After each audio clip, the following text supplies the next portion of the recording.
EVM নিউজে আপনাদের সকলকে স্বাগত। আমি রত্না রয়েছি আপনাদের সঙ্গে। ভারতের সঙ্গে মালদ্বীপের বহু দিনের সম্পর্ক ছিল, বহু দিনের বন্ধুত্বপূর্ণ সম্পর্ক ছিল। ইদানিং সেই সম্পর্কে যেন কোথাও গিয়ে একটা ছেদ পড়ছে।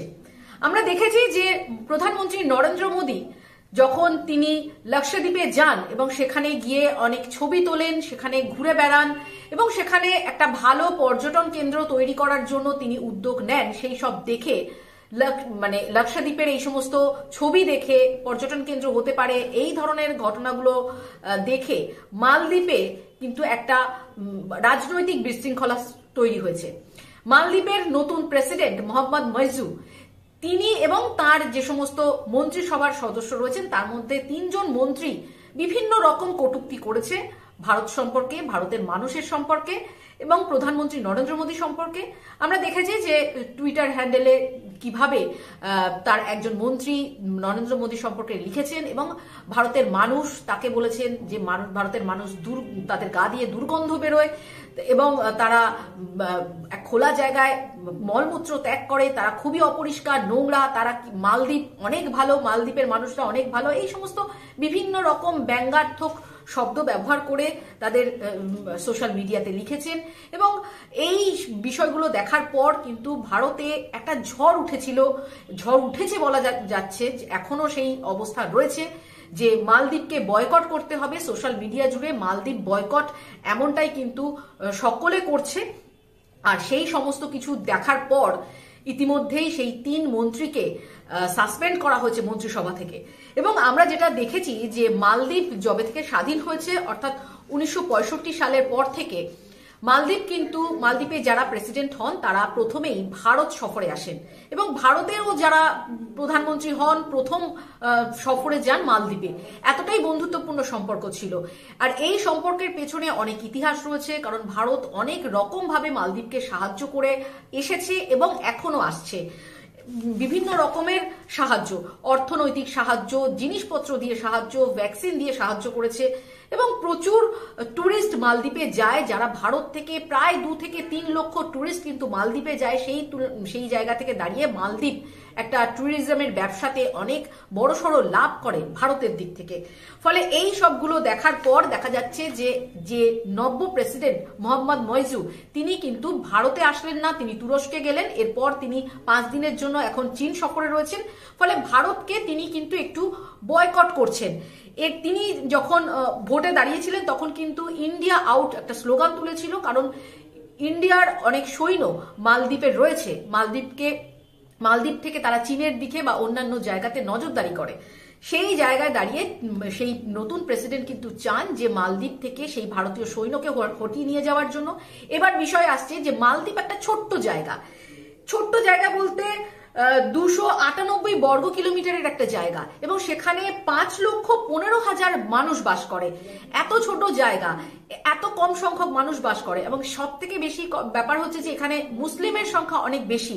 সেই জায়গায় দাঁড়িয়ে মালদ্বীপ কি করে ভারতকে এই ধরনের কথা বলে এবং ভারতের সৈন্যকে সরিয়ে নিয়ে যাওয়ার কথা বলে, যেখানে মালদ্বীপ নিজেই সুরক্ষিত নয়, নিজেই বিভিন্ন সমস্যায় পড়ে, বিভিন্ন বিপদে পড়ে।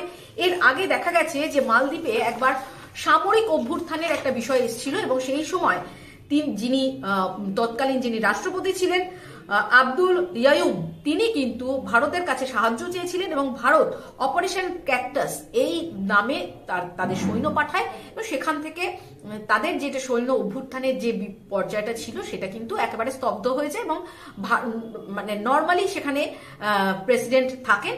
ফলে সমস্ত সমস্যা কিন্তু ভারত মিটিয়ে দেয় তার সৈন্য সামন্ত পাঠিয়ে।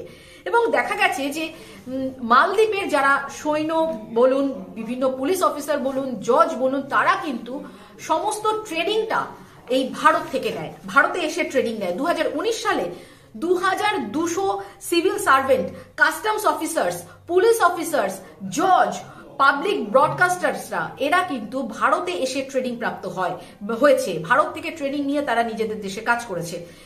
এই সব দিক থেকে কিন্তু মালদ্বীপ অনেকটাই পিছিয়ে, যারা সব সময় ভারতের ওপর নির্ভরশীল থাকতে হয়। এবং এর আগেও আমরা দেখেছি যে মালদ্বীপে কিভাবে অর্থনৈতিকভাবে সাহায্য করেছে ভারত।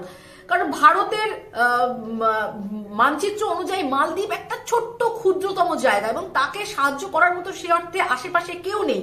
সেই সময় কিন্তু সেই প্রেসিডেন্ট বলেছিলেন যে ভারতের মতন এত বন্ধুত্বপূর্ণ একটি প্রতিবেশী দেশ পাওয়া সত্যি গর্বের বিষয়, এবং ভারত সেই বন্ধুত্বপূর্ণ জায়গাটাতে ছিল, এখনো পর্যন্ত আছে। কিন্তু ইদানিং যে সমস্যা তৈরি হচ্ছে, যে রাজনৈতিক সমস্যা তৈরি হচ্ছে, তাতে পরিষ্কার হয়ে যাচ্ছে যে মালদ্বীপের মতন ছোট একটি রাষ্ট্রকে কেউ না কেউ পেছন থেকে ব্যাকিং করছে, যার ফলে তাদের এতটা কথা বলার সাহস দাঁড়াচ্ছে।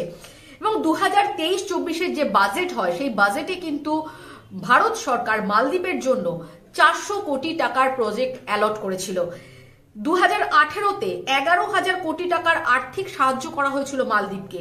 এর পরেও কোটি কোটি টাকা কিন্তু সাহায্য করা হয়েছে, এর আগেও হয়েছে। এর আগে যে সরকার ছিল তারাও করেছে, মালদ্বীপের জন্য সাহায্য করেছে, অর্থ সাহায্য করেছে, এবং অল্প সুদে ঋণ দেওয়া মালদ্বীপকে এটা কিন্তু ভারতই করেছে একমাত্র। ভারত থেকে যে যখন কোভিড হয় তখন ভারত থেকে 1 লক্ষ ভ্যাকসিন কিন্তু মালদ্বীপে পাঠানো হয়েছিল একেবারে বিনামূল্যে। এরপরে মালদ্বীপে আরো অনেক ভ্যাকসিন পাঠানো হয়েছে। তাদের যখন একটি কাশি সংক্রান্ত বিষয় মহামারী হয় তখন ভারত 30,000 ভ্যাকসিন পাঠিয়েছিল মালদ্বীপে সম্পূর্ণ বিনামূল্যে। এছাড়া মালদ্বীপের মানুষজন যখন অসুস্থ হয়, হাজার হাজার মানুষ প্রতি বছর কিন্তু ভারতে আসে তাদের চিকিৎসার জন্য। 30% ডাক্তার সেখানে কিন্তু ভারতের ডাক্তার মালদ্বীপে গিয়ে কাজ করে।